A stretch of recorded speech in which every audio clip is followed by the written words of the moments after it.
বিবাহ মানব জীবনের অবিচ্ছেদ্য অংশ।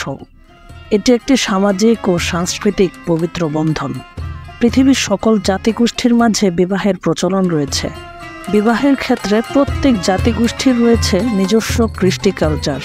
অঞ্চলভেদে পৃথিবীর বিভিন্ন প্রান্তে বিবাহের রীতি ভিন্ন ভিন্ন হয়ে থাকে।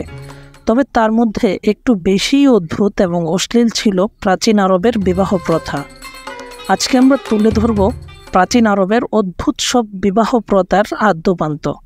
তার আগে আমাদের চ্যানেলটি সাবস্ক্রাইব করে না থাকলে এখনই সাবস্ক্রাইব করে দিন।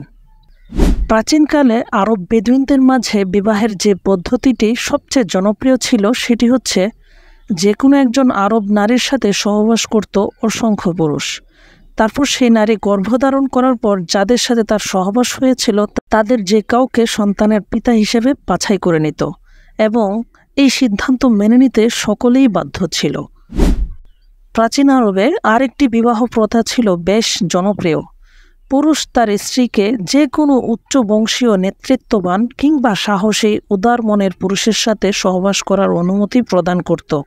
এতে তাদের বিশ্বাস ছিল তার সহবাসের মাধ্যমে যে সন্তান পৃথিবীতে আগমন করবে সেও তার মতো উচ্চ বংশীয়, সাহসী ও উদার হয়ে জন্মাবে। ৩ নম্বর প্রথাটা ছিল একটু বেশিই অশ্লীল। নারী যে কোনো প্রান্তরে প্রকাশ্য নগ্ন হয়ে অপেক্ষা করত আর পুরুষেরা এসে তার সাথে মিলিত হতো। এটাকে এক প্রকার পতিতাবৃত্তিও বলা যায়। এই কাজে সাধারণত দাসী নারীরা লিপ্ত হতো। আরবের সম্ভ্রান্ত স্বাধীন নারীরা এই কাজে কখনো জড়াতো না।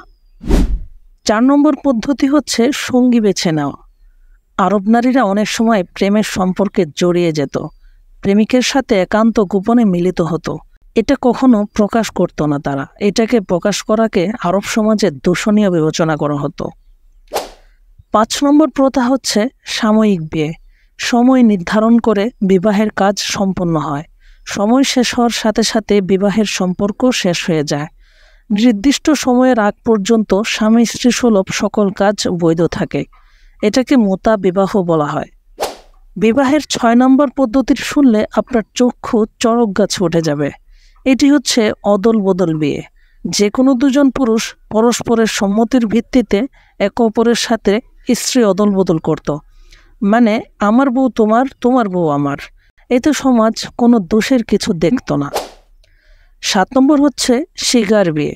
শিগার বিয়ে মানে হচ্ছে যে কোনো পুরুষ নিজের অধীনস্থ নারীর বিনিময়ে অন্যের অধীনস্থ নারীকে বিয়ে করত। তার মানে হচ্ছে আমি আমার মেয়েকে তোমার কাছে বিবাহ দিব, বিনিময়ে তুমি তোমার মেয়েকে আমার কাছে বিবাহ দিবে। বুঝেন অবস্থা। এই ছিল আরবের অদ্ভুত সব বিবাহ রীতি। ইসলামের আগমনের পর এই সকল বিবাহ রীতি চিরতরে বন্ধ করে দেওয়া হয় এবং আধুনিক বিবাহ ব্যবস্থাকে ইসলামী সমাজের গভীরে প্রথিত করে দেওয়া হয়। আশা করি ভিডিওটি আপনাদের কাছে ভালো লেগেছে। এমন আরও চমৎকার সব ভিডিও পেতে চাইলে চ্যানেলটি লাইক অ্যান্ড সাবস্ক্রাইব করতে ভুলবেন না। কমেন্টে আপনার মতামতের অপেক্ষায় থাকব। গুড বাই, ভালো থাকবেন সবাই।